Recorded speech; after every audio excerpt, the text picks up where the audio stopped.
Assalamualaikum warahmatullahi wabarakatuh. Kali ini kita akan membahas tentang contoh-contoh soal materi hubungan antar sudut. Oke, kita latihan yuk, langsung saja bahas soalnya. Yang pertama, tentukan nilai dari X. Nah, di sini ada sudut ya, ada sebuah sudut, garis AB dan garis OC. Nah, kalian perhatikan ya, hubungan antara sudut AOC dan sudut BOC itu kira-kira hubungannya saling apa? Oke, saling berpelurus atau bersupermen. Nah, bagaimana kalau saling berpelurus? Jumlah semua sudutnya adalah 180 derajat. Jadi kita jawab ya di sini. Nah, berarti apa? Sudut AOC ditambah sudut mana? BOC. Sudut BOC sama dengan 180 derajat. Nah, sudut AOC-nya mana? AOC ini X derajat. X derajat ditambah sudut BOC-nya 15 derajat. 15 derajat sama dengan 180 derajat. Maka ketika kita ingin mencari nilai X derajat sama dengan apa? 15 derajatnya pindah di sebelah kanan kan? Jadi 180 derajat karena pindah jadi dikurang 15 derajat. Sama dengan berapa? X derajat sama dengan 165 derajat. Maka besar nilai X ini adalah 165 derajat. Sesuai ya, sudut tumpul 165 derajat. Oke, selanjutnya kita ke contoh soal nomor 2. Tentukan nilai dari Y. Nah, perhatikan gambarnya di sini. Y-nya ada di sebelah mana? Ini ya, sudut AOB. Nah, kira-kira ini sudutnya berbentuk apa? Berbentuk siku-siku. Berarti hubungan antara sudut AOB dan sudut BOC adalah saling berpenyiku atau berkomplement. Nah, sekarang kita jawab ya. Nah, besar sudut yang saling berpenyiku itu berapa? 90 derajat. Berarti sudut AOB ditambah sudut yang kedua mana sudutnya ini kan? Nih, BOC jumlahnya harus berapa? 90 derajat. Kenapa 90 derajat? Karena dia saling berpenyiku. Nah, sekarang kita masukkan sudut AOB-nya berapa? Y derajat. Ditambah sudut BOC-nya berapa? 89 derajat. Ini nggak usah ditulis. Sama dengan 90 derajat. Berarti ketika kita ingin mencari nilai Y, berarti tinggal 90 derajat, yang ini pindah ya, 89-nya pindah ke ruas kanan, jadinya dikurang 89 derajat. Maka Y derajat sama dengan berapa? 90 derajat dikurang 89? 1 derajat. Oke, maka nilai Y adalah 1 derajat. Nah, kita masuk ke soal ketiga, yaitu tentukan nilai dari P. Nah, sekarang lihat P-nya, dua-duanya ada P-nya. Kita perhatikan hubungan antara sudut AOB dengan sudut DOC. Itu kira-kira sudutnya apa? Saling bertolak belakang. Nah, ya, ini sudutnya adalah saling bertolak belakang kan? Nah, kita tulis dulu sudut AOB bertolak belakang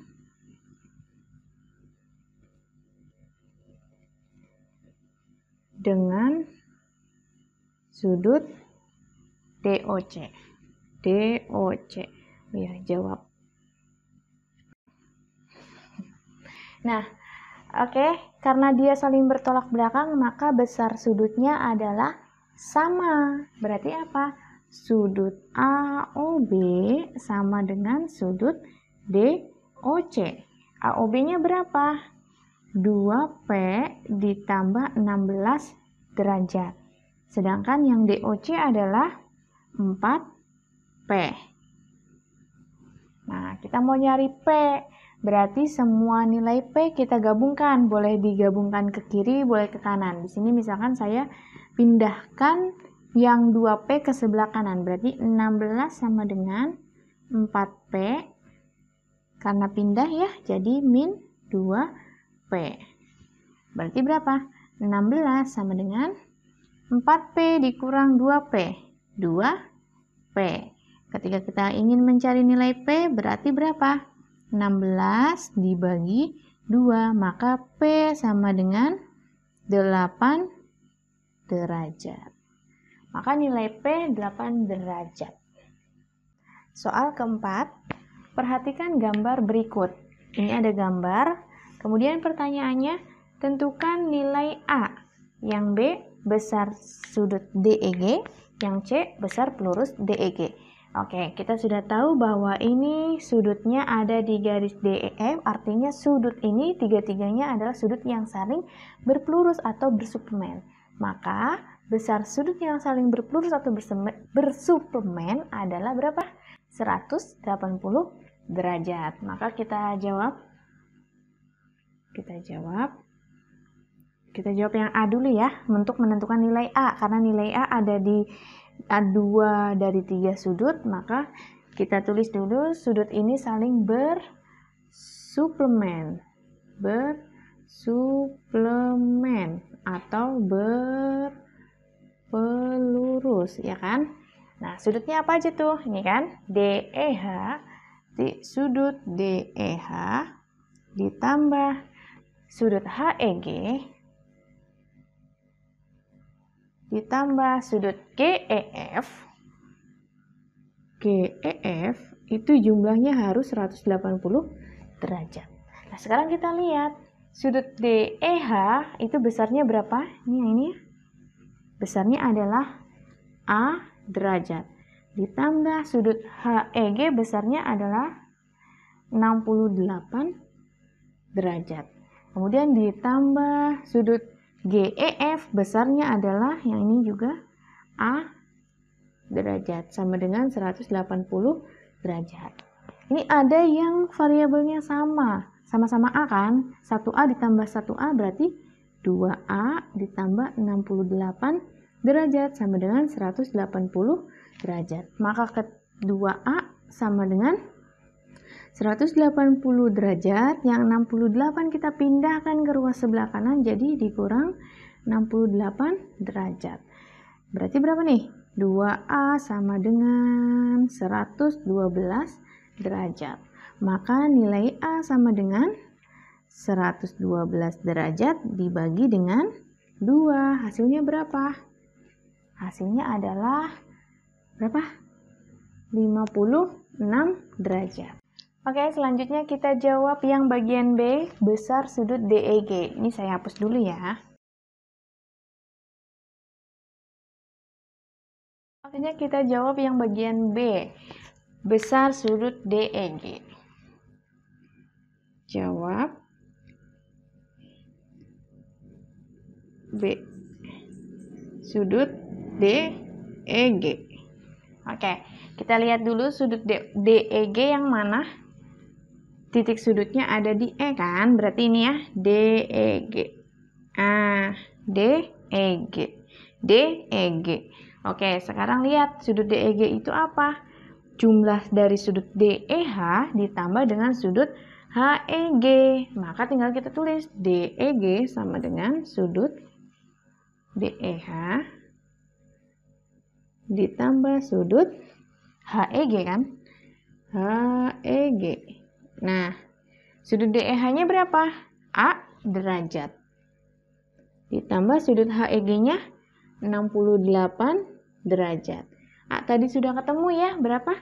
56 derajat ditambah 68 derajat. 56 ditambah 68 hasilnya adalah 124 derajat. Maka sudut DEG adalah 124 derajat. Berarti ini tadi besar sudutnya adalah 124 derajat.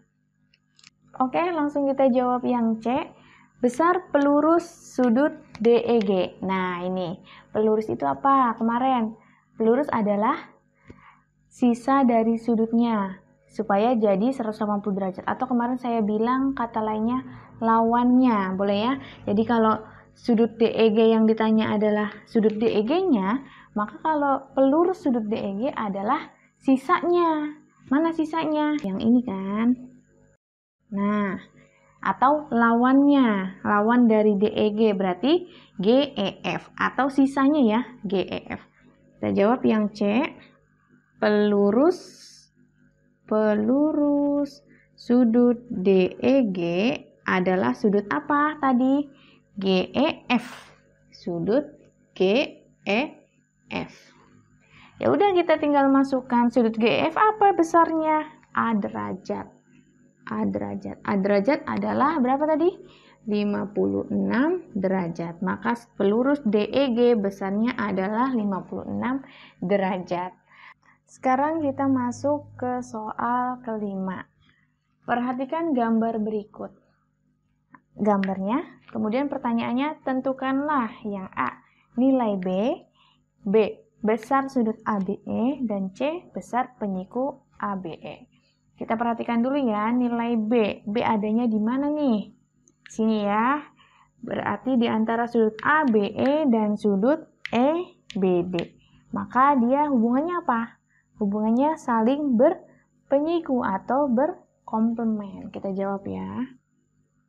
Jawab yang A dulu. Oke.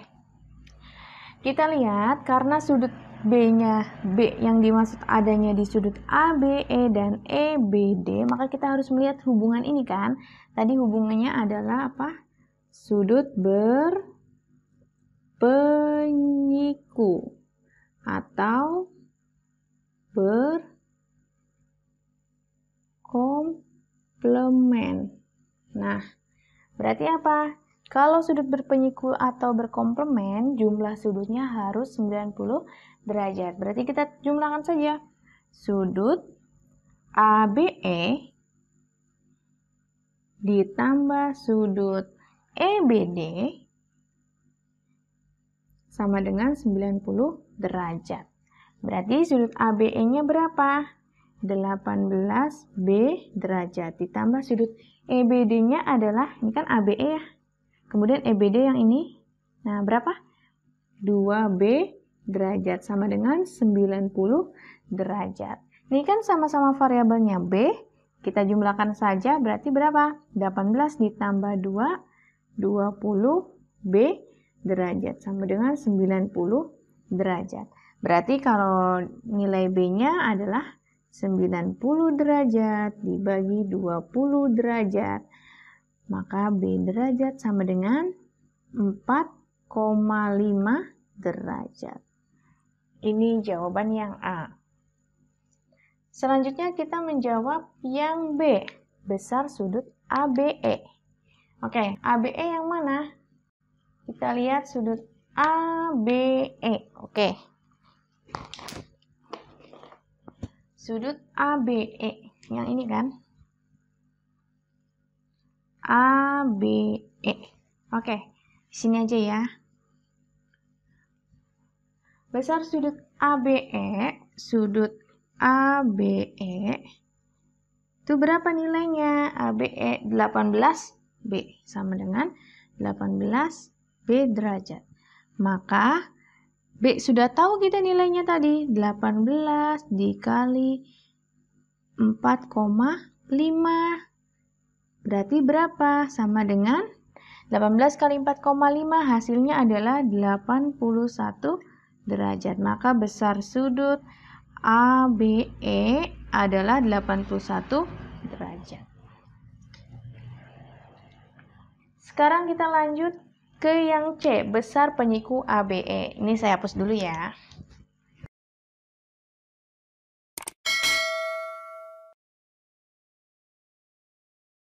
Oke, selanjutnya kita lanjut bahas yang C. Berapa besar sudut penyiku dari sudut ABE? Nah, kita lihat ya. ABE tadi yang mana? ABE kan ini 18B, hasilnya tadi 81 derajat. Maka penyiku itu adalah sisanya atau lawannya supaya menjadi siku-siku. Kan penyiku ya. Ini kan siku-sikunya dengan ini kan. AB dengan BD. Berarti penyikunya yang mana? Yang ini kan. Nah, nih. Maka apa? Jawaban yang C. Penyiku dari sudut ABE adalah sudut apa nih? EBD. Sudut EBD. Nah, berarti sudut EBD, sini kan sudut EBD itu besarnya berapa? 2B derajat. Nilai B tadi kita sudah tahu kan? Berarti 2 dikali 4,5 derajat. Sama dengan berapa 4,5 kali 2? 9 derajat. Maka besar sudut EBD yang merupakan penyiku dari ABE adalah 9 derajat. Oke, sampai di sini untuk pembahasan materi soal-soal tentang hubungan antar sudut. Semoga bermanfaat. Sekian dari saya. Wassalamualaikum warahmatullahi wabarakatuh.